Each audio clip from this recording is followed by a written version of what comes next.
Welcome to another video from Dr. Lock. What I thought I'd do is I'd have a quick look over this Carbine CDEP. Now I have looked over this lock before and I found it quite good, but I saw another video online and there's a few things there that I don't think the point was brought home about what it's good for, so I thought I'd go over it one more time. Now this particular padlock is supplied with, and it actually does come in parts because it's a type of padlock a locksmith would normally make up. It comes with the standard C4 barrels or LW4 barrels, which is your LW5, which is your standard 6-pin key. Now to operate this, you simply put the key in and you rotate it anti-clockwise for one side and anti-clockwise for the other. So they both of them basically go anti-clockwise. The lock is designed to allow two people to have access.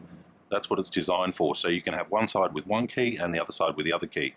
So if you really wanted to make this a high security padlock, you quite easily could by putting in something like a multi-lock cylinder in one side, or if you wanted to make it super duper hard, you could put two alloy cylinders in either side, or any type of high security key system or restricted key system which would make it more pick resistant, because at the moment it's not pick resistant. That's not really the sort of the idea of this particular padlock. It's not designed with high security cylinders, but it is designed to accommodate them so that you can build it into whatever you want. The most standard cylinder we have in Australia is this one right here, and this is what all the doors are keyed up to. So this is why this lock comes with this one, because it's widely used. If you wanted to increase the security to make it an unpickable lock, then you quite easily could by simply changing the barrels. It's not really unpickable in any state. I mean, I could get any lock off the shelf right now and simply blow through it with the pick gun or a hand rake or the electric pick gun, and that's the way a lot of locks kind of come out. So it's not the fault of the cylinders, it's just the cylinders that it comes with. Now I'll quickly pick it to prove my point, and then what I'll do is I will pull it apart and show you what's involved in it. I'll just put it in the vise because that's about the height that I normally pick locks at. What do we got? Here's a tension tool. Just to prove the point that it's not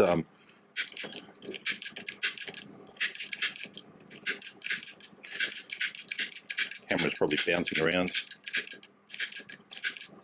No, didn't get it that time. No. There is some pick resistant features in it.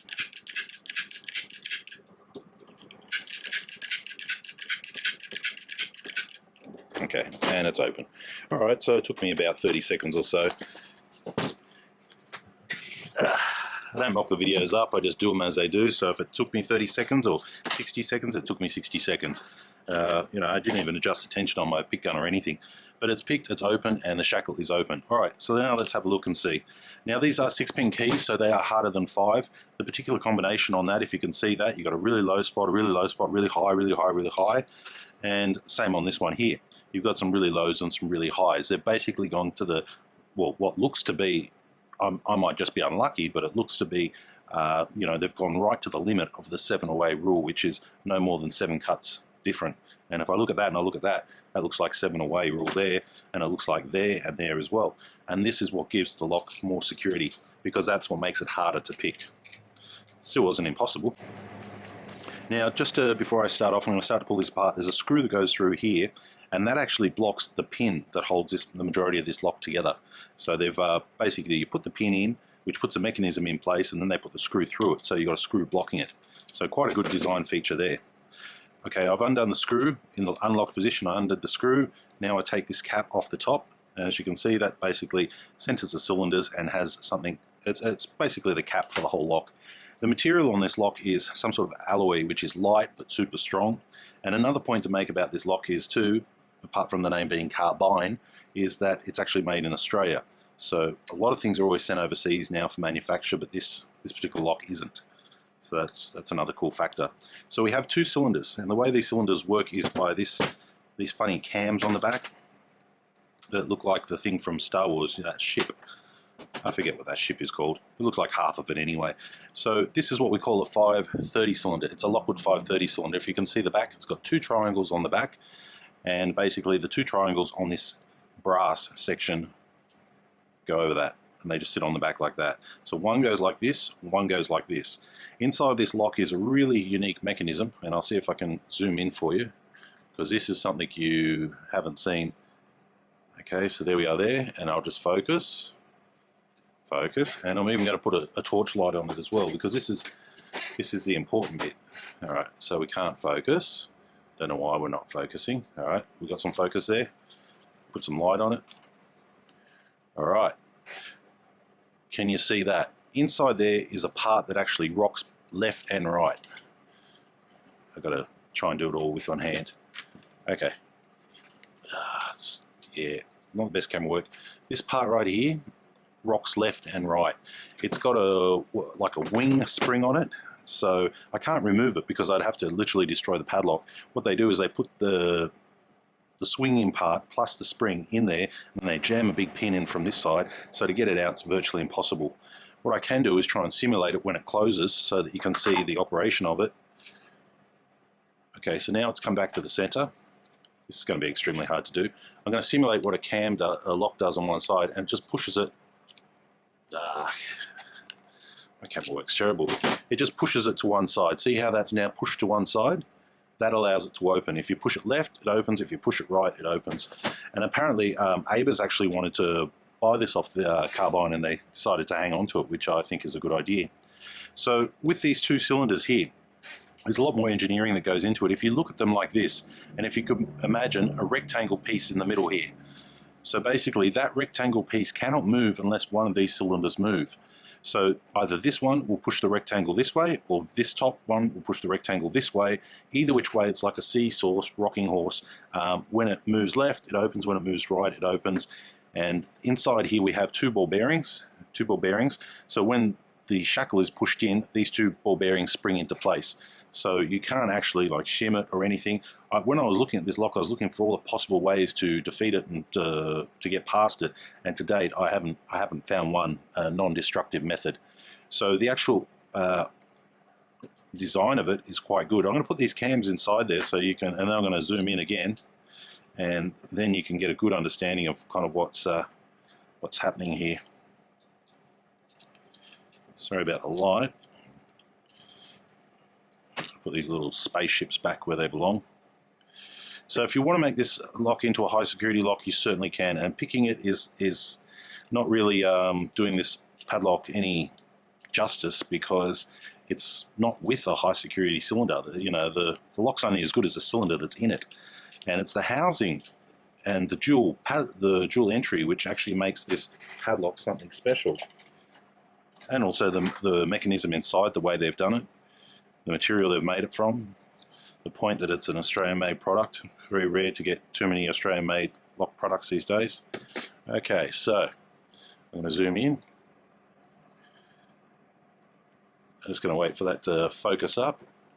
And if you look down there we go. Where's the best way to do it? Here. Okay, still it's blurry.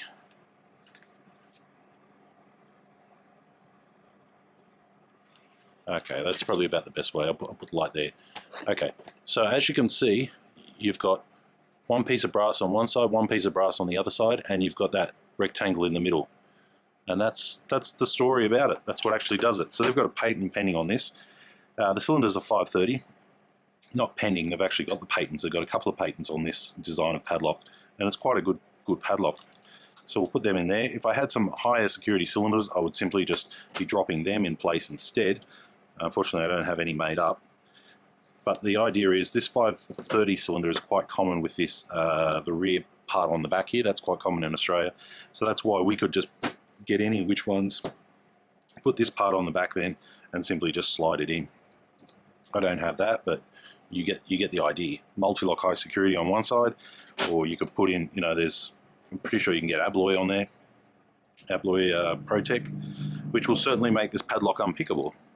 You could even put Bylock in there if you wanted. Bylock is another high security product. All right, so now that's in there. We're going to put our face cover back on the front. We've seen what makes it tick. We're going to get our keys, and I'm just going to assemble it. So I turn it, the shackle pops open, a little sticky there.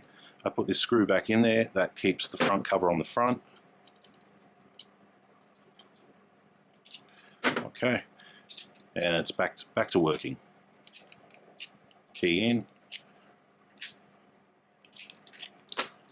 key from other side, keep turning it the wrong way. Quick pick, because it seemed to take me quite a while there. Don't know why. Oh, that's right. That's the other thing I wanted to tell you about this padlock. Why is it more pick resistant? And strip down the pins to show you I actually am picking it. Okay, take it out again, take it out again. Okay, one of the reasons it's more pick resistant, come out, there we go, is because of the height of the chambers. These heights of these chambers have corresponding pins to suit because there's not a large stack height there, which means if you have a really deep pin, you've got a really small pin, a driver pin on top. If you've got a really big bottom pin, you'll have a small one. If you have a small one, you'll have a big one, vice versa. So here we are here. So that makes it harder as well. If you had more stack height, it would make it easier. Because they have less, it makes it harder. That's very common for the 530 cylinders to be harder to pick because of the smaller stack height. Also, a lot of these 530, sorry, did I say 570? 530.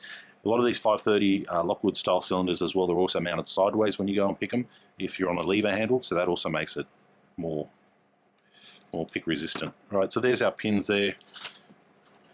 1, 2, 3, 4, 5, and 6. All right, let's pull out some of the driver pins.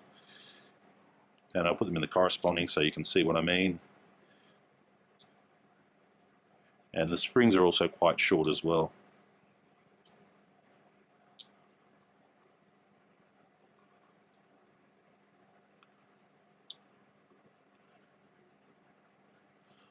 Yeah, there's the last one. Okay, so we've got some full-size driver pins and a short one up the front. Obviously there's a huge pin up the front, so that would be making some sort of difference from it. I'm going to go with my lightsaber on this one so I can pin them all back up. The size of the springs are basically that big, so that's smaller than normal, but that's no big deal. And we'll just key this back up. I'm using my lightsaber follower, which we will be putting on our lock shop as well if anyone wants to purchase it. Give us a few days and I'll do a video on it and you can purchase one. They certainly make it a lot quicker just to drop those top pins in. They give you the benefit of sight. Not that I can't see, it's just that looking down the barrel of something dark can often take a little bit more time if you can't see. Alright, just dropping those pins back in. So yeah, this particular cylinder is nothing special. It's very, very common in Australia. Completely pickable all the rest. They didn't even put spool pins in here, so if we wanted to, you know, throw some spool pins in there, it would give more resistance on top of what it already is. Okay, circlips back on. And I'm just going to put this lock back together. The ease of being able to put this lock together is something as well that not a lot of people are talking about. The actual mechanism doesn't fall out. Like if it was an ABUS lock and you drop the mechanism, it falls out, it's a pain in the bum. This mechanism is actually held in by a pin, and the whole thing in there you can't get out. So all you've got to worry about is rebuilding your cylinder, putting the little spaceship thing on the back, sliding it back in, like so, with the spaceship in the right place. Can I do that? No, trying to put it in the wrong spot. So that one's in. That one's in. This one's not fully home yet, but we can adjust that. Now it's home. So I've got to get my key out. Alright, let's just put the cover on top there. Swing it round. Here's our screw. Let's drop that in. So the actual convenience of putting it together is quite good. It's easy. Right, it's gone all the way home, both cylinders all the way home. I now can just tighten up the screw and I'm all way to go. So speed of rekeying is what also makes this lock good. Okay, and she's back together. All right, so pick resistant is not the highest feature of this padlock. If it was, it would come out with high security keys, and the manufacturer does have high security keys, but they haven't put it into this particular type lock because it's not really designed for that. It's designed more for the consumer market of being able to use 2 keys with 1 padlock, not be able to keep, you know, it's not a high security product, but it can be turned into a high security product. So the flexibility of this product is what, you know, separates it from everything else. Being able to use 2 keys, either which key can work, is what it sets, you know, what makes it different. The other padlock they have has another little shackle coming out. It's like a heart shape. That's a completely sort of different kettle of fish. It's got 2 shackles on it. This one only has the 1 shackle, but both have the dual type of access sort of thing. The actual keys themselves, they're standard. They're standard, and 530 makes it, the 530 cylinder they use make it very convenient for any type of modifications any locksmith would want to do, such as rebuilding it, keying a lie, keying it to differ, or putting it on a restricted master key system, such as this type of cylinder here. So that's my little review about it. I think I've covered everything and explained a few more things and a few more benefits about it, because I only think it's fair that we tell all the benefits about it rather than you know, just showing, oh, yeah, it can be opened and it's flawed. It's not really a flawed lock. It was designed that way with a key cylinder. The key cylinders are the low security bit. The rest of it's quite good. I looked over this lock looking for bypass methods. I looked over this lock looking for a quick attack method, and I couldn't really find any. You know, I thought this hole might be one. It wasn't, because it's covered by the shackle and it's also, you know, covered by the screw. And the next thing is, you know, without, sure, you can get a grinder to it. You can get a grinder to anything. But everything else, you know, there was no quick method. I even tried making up special tools, going through the cylinders, manipulating that cam in the middle. I couldn't do it. Those two little spaceships are actually placed either side, and unless one of them moves, that cam can't rock left or right. So I thought that was quite a good bit of engineering that they actually did that. That unlocking rocker in the middle wouldn't move unless the cylinder had been turned. So I found that to be quite good. All right, leave your comments down below. That's the strip down. Thanks for watching.